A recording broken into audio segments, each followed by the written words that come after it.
Hello everyone, welcome to Anubha study facts. आज हम बात करें हमारे थर्ड सेशन में ईवीएस के क्वेश्चंस की हम लोग बात कर रहे हैं। इससे पहले के 2 सेशंस अपलोडेड हो चुके हैं।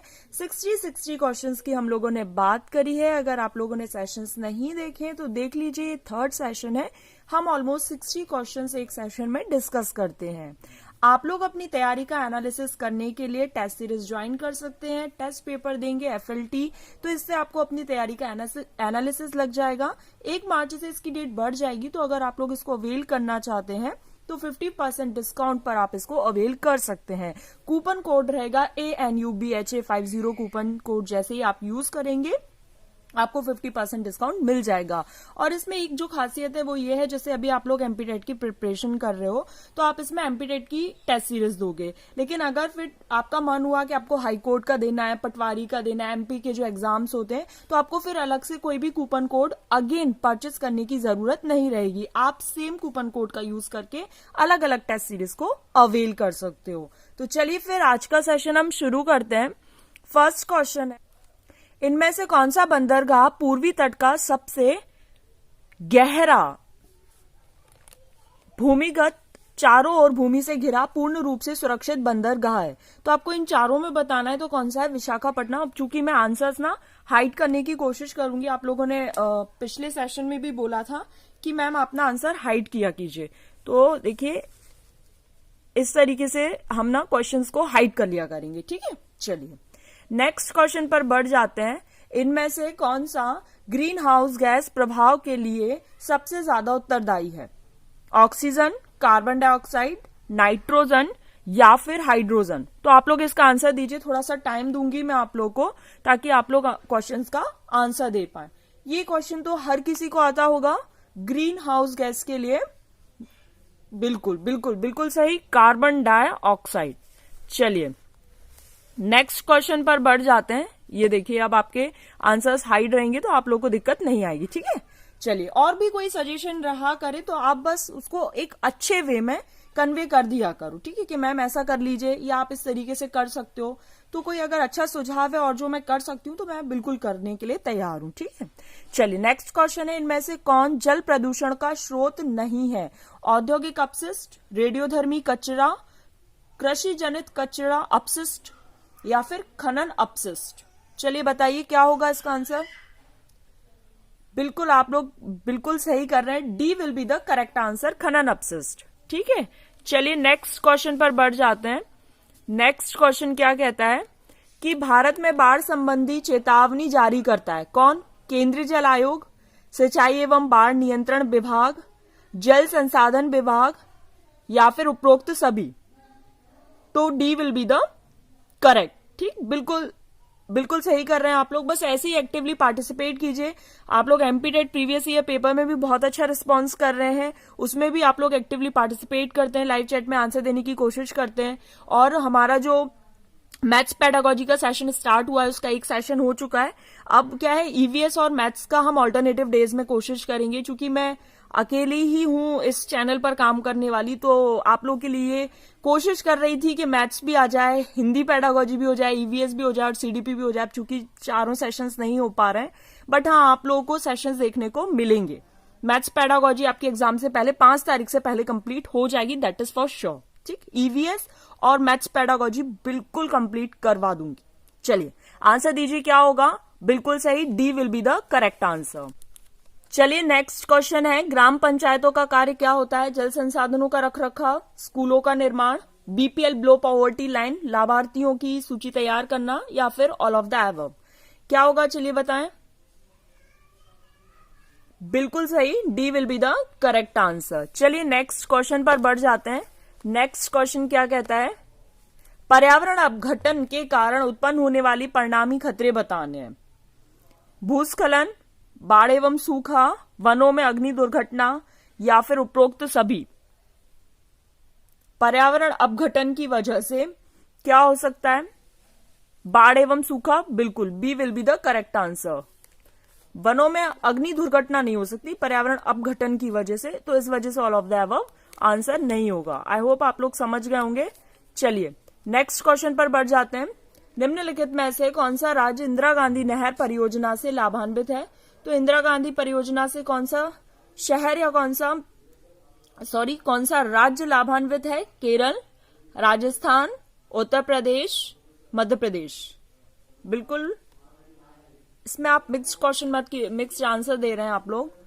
Rajasthan will be the correct answer. चलिए नेक्स्ट क्वेश्चन पर बढ़ जाते हैं। नेक्स्ट है जल प्रदूषण अथवा जल जनित रोगों का एक उदाहरण है डिप्थीरिया, टैंसिलाइटिस, अतिसार, डायरिया, खसरा, मीजल्स। चलिए बताइए। देखिए जहां जरूरत होगी वहां मैं इंग्लिश टर्म्स भी यूज कर दूंगी, जैसे अतिसार, डायरिया, खसरा, मीजल्स यूज हो गया। बाद बाकी अब आप लोग भी थोड़ा सा समझ सकते हैं भाई, इतने बड़े हैं कि चीजें समझ आ जाएंगी, बहुत ज्यादा डिफिकल्ट नहीं है। चलिए बताएं जल प्रदूषण से क्या होगा? अतिसार, diarrhoea will be the correct answer. Next question पर बढ़ जाते हैं। पर्यावरण शिक्षा का उद्देश्य है पर्यावरण की सुरक्षा तथा संरक्षण। बिल्कुल। पर्यावरण के संसाधनों का अधिकतम उपयोग, ऐसा तो कुछ नहीं है, न्यूनतम उपयोग भी नहीं, बल्कि सुरक्षा करो और संरक्षण करो, मतलब कंजर्व करो। A will be the correct answer. चलिए नेक्स्ट क्वेश्चन पर बढ़ जाते हैं। नेक्स्ट क्वेश्चन क्या कहता है? पर्यावरण जागरूकता को बढ़ावा देने के उद्देश्य से निम्न में से कौन सी प्रतियोगिता का आयोजन किया जाना चाहिए? ग्रीन ओलंपियाड, वन महोत्सव, पर्यावरण संबंधी प्रदर्शनी, पर्यावरण दिवस समारोह। तो कौन सा होना चाहिए? Green olympiad. ठीक है, A option will be the correct answer. चलिए नेक्स्ट क्वेश्चन पर बढ़ जाते हैं। ये सभी को पता होगा, बिल्कुल इसका तो किसी का भी रॉन्ग आंसर नहीं आना चाहिए, सभी को पता होगा। क्या होगा? पर्यावरण दिवस 5 जून। चलिए यहां पर हम थोड़ा सा रिवाइज कर लेते हैं। जल दिवस कब मनाया जाता है? हम लोगों ने पढ़ा था वाटर डे 22 मार्च। अर्थ डे कब मनाया जाता है? इससे पहले के सेशन में मैंने आपको बताया था, अगर नहीं देखा है तो देख लीजिए। 22 अप्रैल। बायोडायवर्सिटी डे, चलिए बताइए। बायोडायवर्सिटी डे 22 मई। ओजोन दिवस कब मनाया जाता है? बिल्कुल सही, 16 सितंबर। और ये पर्यावरण 5 जून है ना। ये हम लोगों ने पहले के सेशन में डिस्कस कर लिया था, जिन्होंने नहीं देखा है तो देख लीजिएगा, बहुत ज्यादा हेल्प करेंगे वो दोनों सेशन। 120 क्वेश्चंस आ जाएंगे उसमें। ठीक है। स्कूलों में पर्यावरण के प्रति जागरूकता लाने हेतु छात्रों की मानसिकता में बदलाव लाने में कौन सी रणनीति कारगर सिद्ध होगी? खेल प्रतियोगिताओं का आयोजन, पाठ्यक्रम में बदलाव और गैर शिक्षक तथा रचनात्मक क्रियाकलापों को शामिल करना, परीक्षा के माध्यम से और कोई नहीं। तो बी, करिकुलर और को करिकुलर एक्टिविटीज आपको शामिल करनी रहेंगी। तो B will be the correct answer. चलिए नेक्स्ट क्वेश्चन पर बढ़ जाते हैं। नेक्स्ट क्वेश्चन क्या कहता है कि भारतीय संविधान द्वारा उपलब्ध किए गए मूलभूत अधिकारों का मुख्य उद्देश्य क्या है? बच्चों का सर्वांगीण विकास, अच्छी बात है।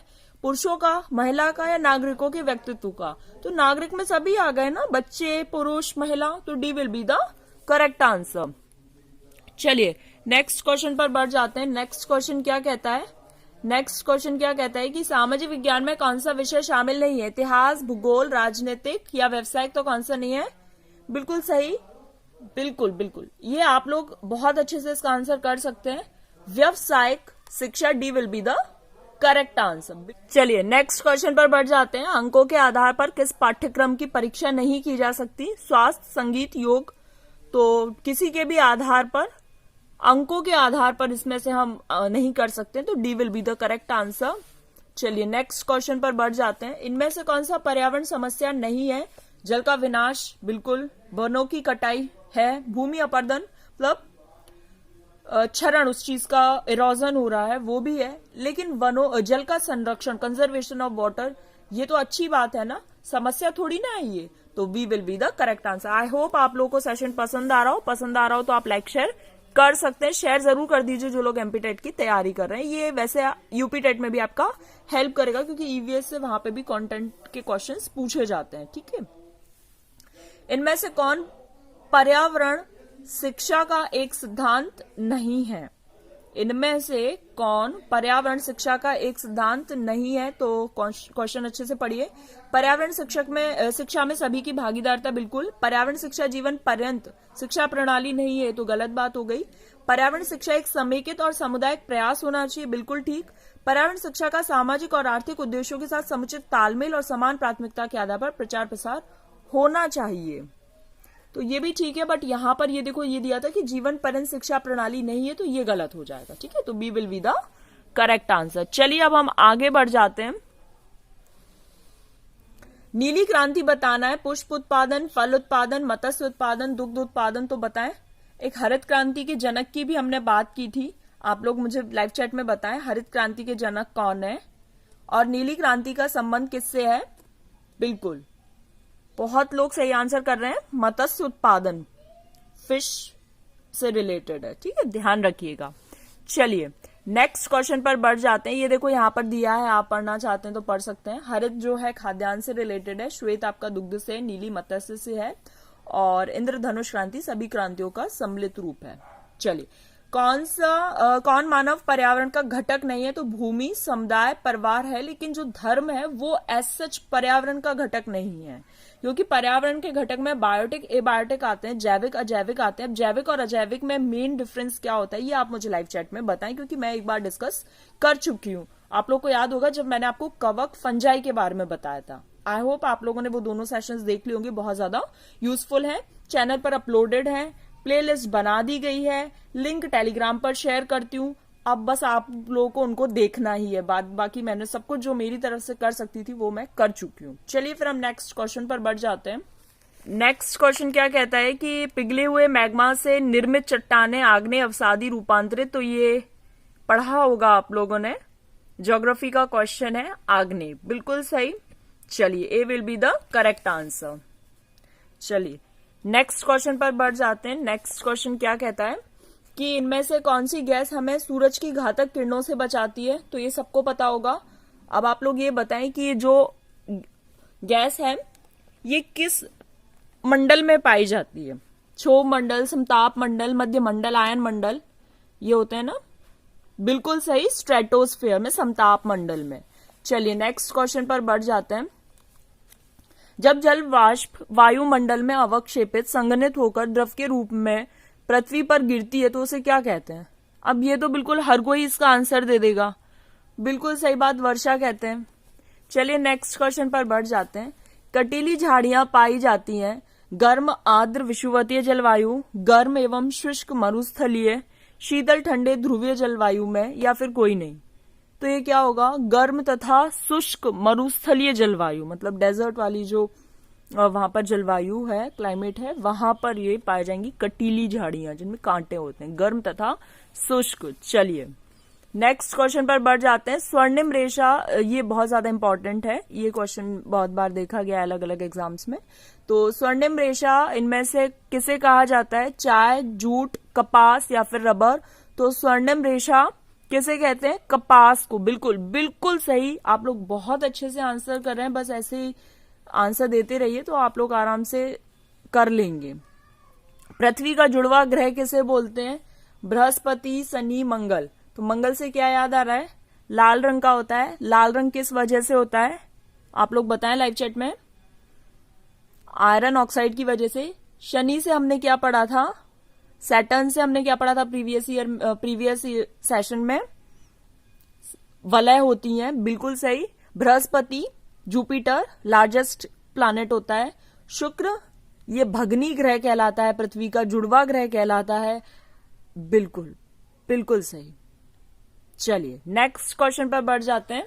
इनमें से विश्व का सबसे ऊंचा पठार कौन सा है, दक्कन का पठार, मालवा का पठार, छोटा नागपुर का पठार, तिब्बत का पठार, तो क्या हो जाएगा, बिल्कुल बिल्कुल सही। देखो थोड़ा बहुत जिन लोगों ने जीके पढ़ रखी होगी उनको तो आंसर आ रहे होंगे, लेकिन जिन्होंने नहीं पढ़ी है ना, तो आप 1 से 2 बार सेशन देख लो। एक सेशन को अगर 2-2 बार भी देख लिया ना तो आप लोग आराम से, क्वेश्चन बहुत इजी है, मतलब बहुत ज्यादा टफ नहीं है, ठीक। तिब्बत का पठार सही हो जाएगा। चलिए नेक्स्ट क्वेश्चन पर बढ़ जाते हैं। मानव निर्मित या मानव जनित आपदा बताना है, भूकंप, सुनामी, भूस्खलन, रासायनिक आपदा। रासायनिक आपदा का आप लोग मुझे एक उदाहरण भी देंगे, ये हम लोगों ने अभी जो सेशन करे हैं उसमें डिस्कस किया था, उस गैस का भी नाम मैंने आप लोगों को बताया था, बिल्कुल रासायनिक आपदा। चलिए ये बात आ ही गई, भोपाल गैस ट्रेजेडी वाली बात आ गई। अब आप लोग इसका नाम गैस का आप लोग बताएंगे, क्योंकि हम लोगों ने प्रीवियस सेशन में कर चुके हैं। देखिए हमने 120 क्वेश्चन डिस्कस किए तो कहीं ना कहीं इंपॉर्टेंट हैं और वो आपस में रिपीट भी हो रहे हैं। इसका मतलब वो क्वेश्चंस कितने ज्यादा इंपॉर्टेंट हैं, आप लोग उनका इंपॉर्टेंस समझिए और सेशंस को ज्यादा से ज्यादा देखिए, कम से कम 2 बार तो देख ही लीजिए, ठीक है, और शेयर भी कर सकते हैं आप लोग। चलिए फिर हम नेक्स्ट क्वेश्चन पर बढ़ जाते हैं। नेक्स्ट क्वेश्चन क्या है, कौन सी ग्रीन हाउस इफेक्ट से संबंधित नहीं है? तो मीथेन, नाइट्रस ऑक्साइड, CO2 या फिर नाइट्रोजन बताएं। नाइट्रोजन का परसेंटेज भी बताएं कितना होता है एटमॉस्फेयर में। कौन सी गैस जो है ग्रीन हाउस प्रभाव से संबंधित नहीं है? तो nitrogen will be the correct answer. I hope आप लोग को समझ आ गया होगा। सेशन पसंद आ रहा है तो ज्यादा से ज्यादा शेयर कर दीजिए। समुद्री प्रदूषण के कारण नष्ट हो रहा है क्या? भूमध्य वन, पतझड़ वन, कोणधारी वन या फिर मैग्रोव? तो समुद्री हेलाइन मैग्रोव से रिलेटेड होता है, तो mangrove one is the right answer. ठीक, यहां पर हमारे 30 क्वेश्चंस कंप्लीट हो गए, 30 क्वेश्चंस और रह गए हैं। तो अगर सेशन पसंद आ रहा है तो ज्यादा से ज्यादा शेयर कीजिए। चलिए फिर आगे बढ़ जाते हैं। बच्चों में प्रतिदिन डायरी लिखने, मौसम दर्ज करने एवं उनसे संबंधित प्रश्न पूछने पर बच्चों में किस कौशल का विकास होगा? तो अगर डायरी लिखने की ही बात आती केवल तो ये लेखन कौशल हो जाता, लेकिन चूंकि अब क्या पूछा गया है कि उससे संबंधित प्रश्न पूछने पर, अब प्रश्न आप पूछोगे तो बच्चा आंसर करेगा, मतलब कहीं ना कहीं कम्युनिकेशन स्किल की बात हो रही है। आई होप आप लोग समझ पा रहे होंगे। तो संप्रेषण कौशल will be the correct answer. चलिए नेक्स्ट क्वेश्चन पर बढ़ जाते हैं। नेक्स्ट क्वेश्चन क्या कहता है, अर्थशास्त्र की मूलभूत अवधारणाओं की समझ विकसित की जा सकती है बाजार के रोल प्ले का आयोजन करवाकर। बिल्कुल ठीक बात है भाई, इकोनॉमिकली अगर चीजें समझानी है, बैंक पोस्ट ऑफिस का भ्रमण करवाकर, मूल्य जैवीय अमूर्त धारणा का उदाहरण देकर या फिर ऑल ऑफ द एबव। तो ऑल ऑफ द एबव बिल्कुल आपका आंसर सही हो जाएगा। चलिए नेक्स्ट क्वेश्चन पर बढ़ जाते हैं। पर्यावरण के अंतर्गत आते हैं पेड़ पौधे जीव जंतु। अब पेड़ पौधे जीव जंतु किस फॉर्म में हो गए? बायोटिक। और बायोटिक मतलब पेड़ पौधे बायोटिक हो गए, जीव जंतु आपके बायोटिक हो गए। रिश्ते नाते, संस्कृति, मकान, सड़क, पूजा स्थल, ये सब। तो all of the above will be the correct answer. चलिए नेक्स्ट क्वेश्चन पर बढ़ जाते हैं। देखो अब तो क्वेश्चंस के आंसर भी मैं कोशिश कर रही हूं ना हाइड करने की। चलिए अब आप लोग आंसर दीजिए और एक्टिवली पार्टिसिपेट कीजिए। बहुत अच्छा लगता है जब आप लोग आंसर्स करते हैं, भले ही गलत हो सही हो वो मैटर नहीं करता है, सीख रहे हैं, that's the most important thing. और जो मिस्टेक्स होती हैं वो सीडीपी में हम क्या बोलते हैं, वो ये बताती है कि बच्चा सीख रहा है। ठीक है, चलिए शारदा एक्ट का संबंध किससे? तो ये बिल्कुल फैक्चुअल आंसर है, आप लोग याद रख लीजिएगा। तो सबसे पहले आप लोग आंसर दीजिए, फिर मैं आपको बताऊंगी, वरना आप लोग कहेंगे मैम आप टाइम ही नहीं देते हो और आंसर बता देते हो। तो आप लोग को थोड़ा सा टाइम दे देते हैं भाई। शारदा एक्ट किससे संबंधित है? बाल विवाह से। बिल्कुल ठीक बात है। चलिए नेक्स्ट क्वेश्चन पर बढ़ जाते हैं। बच्चों के लिए सीखने के अवसर प्रदान करने के लिए आप इनमें से क्या नहीं करेंगे? बच्चों को समस्या सुलझाने के लिए प्रेरित करेंगे। अब चूंकि नहीं पूछा गया है तो नहीं अवॉइड मत कर देना, वरना आप फर्स्ट ऑप्शन बिल्कुल टिक कर दो कि हाँ यार ये तो बिल्कुल सही दिख रहा है। कल सीडीपी प्रीवियस ईयर में 2-4 बच्चों ने तो गलती कुछ ऐसी ही कर दी थी, उनके पूरे पूरे आंसर सही जा रहे थे, लास्ट के 2-3 क्वेश्चंस में उन्होंने नहीं देखा और फटाक से आंसर कर दिया। तो फटाक से आंसर करना अच्छी बात है भाई कि आप टाइम बचा रहे हो अपना, लेकिन ऐसा नहीं कि आप गलत टिक कर दो, है ना। नहीं पूछा गया ना तो ये तो अच्छी बात है, तो ये हमारा आंसर हो नहीं सकता। अब हम अगले ऑप्शंस की तरफ बढ़ जाते हैं। ऑप्शंस हैं कि उनकी अवधारणात्मक संरचना को स्पष्ट करने के लिए, बिल्कुल ठीक बात है। सुझाव व संकेत देंगे भाई जिससे वो नया ज्ञान सीख सके, बिल्कुल सही उत्तर अच्छी तरह समझा देंगे। अब सही उत्तर समझा देना अच्छी बात है कोई, लेकिन उनको अपनी तरफ से प्रयास तो करने दो। अब जैसे ये चीज क्लासरूम में हो जाए कि कोई टीचर समझा रहा है और बच्चा उत्तर दे और उससे पहले अगर आप आंसर कर दो तो फिर सही उत्तर वो चीज वैल्यूएबल नहीं रहेगी ना, या कोई और बच्चा बीच में सही आंसर कर दे, तो भाई ये थोड़ा सा ध्यान में रखना है। चलिए नेक्स्ट क्वेश्चन पर बढ़ जाते हैं। नेक्स्ट क्वेश्चन है, बच्चे को समाजीकरण का पहला पाठ कहां से मिलता है? तो भाई ये सभी को पता होगा, ये क्वेश्चन का आंसर किसी का भी गलत नहीं होना चाहिए। परिवार से, विद्यालय से, सांस्कृतिक केंद्र से या धार्मिक केंद्र से? तो परिवार से, बिल्कुल ठीक, A will be the correct answer. चलिए नेक्स्ट क्वेश्चन पर बढ़ जाते हैं। प्रोटीन का सर्वोत्कृष्ट स्रोत है दूध, मीट, एग या फिर सोयाबीन? अब प्रोटीन का पूछा है तो सभी चीजें अच्छी, मतलब प्रोटीन युक्त है, लेकिन सर्वोत्कृष्ट पूछा है, मतलब सबसे ज्यादा किसमें है, तो किसमें है, बिल्कुल अलग अलग आंसर्स मत दीजिए, कोशिश कीजिए कि आप लोग सही आंसर दे पाए। नहीं आएगा कोई बात नहीं, बट सीख जाइए कि भाई प्रोटीन का सर्वोत्कृष्ट स्रोत है सोयाबीन। ये तो बहुत टाइम से पहले से भी पढ़ा हुआ होगा आपका। ऊर्जा का पिरामिड होता है, सीधा उल्टा अनियमित कोई नहीं, तो ये भी पढ़ा होगा। लिंडमान का नियम पढ़ा हो अगर आपने तो 10% के नाम से आप याद रख लीजिएगा। लिंडमान का नियम होता है एक ट्रॉफिक लेवल से दूसरे ट्रॉफिक लेवल पर जाने पर 10% ऊर्जा का ह्रास हो जाता है। ठीक है, ऊर्जा का पिरामिड हमेशा सीधा होता है। ये देखो यहाँ पर एक बार इसको डायग्राम से थोड़ा सा समझ लो, ये डायग्राम यहाँ है ही सही। ये देखो 10% वाला बात आ रही है ना, ये आप चीजें समझ रहे होंगे, ये हमेशा सीधा होता है। ठीक, चलिए फिर हम नेक्स्ट क्वेश्चन पर बढ़ जाते हैं। प्रकृति में ऑक्सीजन का प्रमुख स्रोत क्या है भाई? ऑक्सीजन हमको कौन देता है? समुद्री जल देता है, पर्यावरण देता है, वर्षा जल देता है, या फिर ग्रीन प्लांट्स देते हैं? तो ये भी बिल्कुल सभी का सही है, green plants will be the correct answer. चलिए नेक्स्ट क्वेश्चन पर बढ़ जाते हैं। छात्रों के लिए सीखने के प्रमुख संसाधन हैं विभिन्न क्रियाओं हेतु सामग्री संकलन, ग्रंथालय, सर्वे एवं प्रोजेक्ट निर्माण, या फिर ऑल ऑफ द एबव। तो ऑल ऑफ द एबव बिल्कुल सभी लोगों का सही है भाई। ऑल ऑफ द एबव दिख जाए और किसी का गलत हो आंसर, ऐसा तो हो ही नहीं सकता। धूम्रपान से होने वाला प्रमुख रोग, स्मोकिंग से ट्यूबरक्लोसिस, कैंसर, स्लीपिंग सिकनेस, या फिर अल्सर। तो कैंसर, वो भी किसका, लंग्स का मेनली होने की चांसेस रहते हैं। चलिए नेक्स्ट क्वेश्चन पर बढ़ जाते हैं। देखो अभी मैंने नाइट्रोजन गैस का परसेंटेज पूछा था ना, तो क्वेश्चन देखो किसी भी तरीके से आ सकते हैं, आपको हर क्वेश्चन के लिए प्रिपेयर रहना है। ऑक्सीजन 78% आपका नाइट्रोजन, 0.03 आपका कार्बन डाइऑक्साइड, 21% याद रखिएगा आप ऑक्सीजन का। ठीक है, चलिए विटामिन ए की कमी से कौन सा रोग होता है? रिकेट्स, रतौंधी, क्वाशियोरकर, या फिर स्कर्बी। तो विटामिन ए की कमी से कौन सा होता है बताएं आप लोग। क्वाशियोरकर किसकी कमी से होता है? मैंने प्रीवियस सेशंस में बताया था, क्वाशियोरकर और मैरास्मस बताया था ना। किसकी कमी से होता है? बिल्कुल सही, प्रोटीन। स्कर्बी किसकी कमी से होता है? स्कर्बी मसूड़ों में खून आना, ये स्कर्बी का लक्षण होता है विटामिन सी की कमी से। Very good. विटामिन सी का बहुत अच्छा स्रोत कौन सा होता है? खट्टे फल, आंवला, संतरा, नींबू। ये नाइट ब्लाइंडनेस, रतौंधी, जीरोप्थेल्मिया विटामिन ए की कमी से, और रिकेट्स विटामिन के की कमी से होता है। कौन सा रोग? विटामिन के की कमी से कौन सा होता है? ब्लड क्लॉटिंग नहीं होती, बिल्कुल ठीक। रिकेट्स का आप लोगों ने बिल्कुल सही करा है, विटामिन डी की कमी से। विटामिन डी हमें कहां से मिलता है? बिल्कुल बिल्कुल ठीक बात है, बिल्कुल।